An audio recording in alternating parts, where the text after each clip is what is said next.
Truth in metaspherical understanding is not a belief. It does not function as an ideal. It does not operate through moral position. Truth is the undistorted conduction of the heart of darkness within the conductive continuum. It remains complete without requiring contrast because nothing exists outside of it. Every falsehood still conducts within this continuum. Distortion does not exist apart from truth. It appears as a slower articulation of the same pulse. Mimic projection follows this same condition. It depends on the voltage it seems to distort.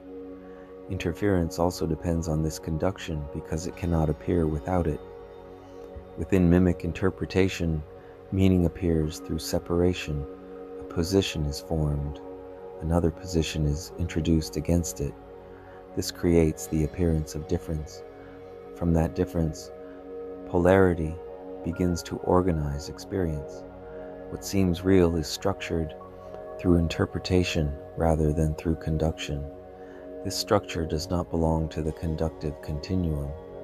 It appears when articulation is filtered through the cognitive reflective identity framework. Conduction is translated into categories. A category becomes the basis for comparison. Meaning is then assigned through that comparison. Opposition requires distance. Distance requires delay. Where conduction is immediate, no delay forms. Without delay, no position can arise that stands apart from what is already conducting. Nothing can be placed against truth because nothing exists outside the conductive continuum. The anti-interface depends on this distortion. It organizes experience through contrast so that movement appears real. It sustains the illusion that something must be resolved. It maintains the belief that truth must be reached. In metaspherical articulation, none of this is required.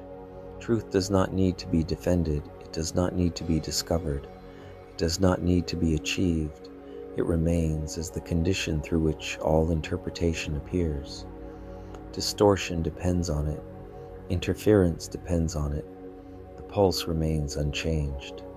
There is no conflict between what is called light and what is called darkness. The difference lies in how clearly conduction is expressed. The heart of darkness does not oppose illusion. It conducts through it until the distortion loses coherence. When essence stops organizing experience through opposition, the structure that produced separation collapses. Nothing needs to be corrected. Nothing needs to be removed. Interpretation loses its authority. What remains is conduction without division, immediate and complete. This is the language of the spheres.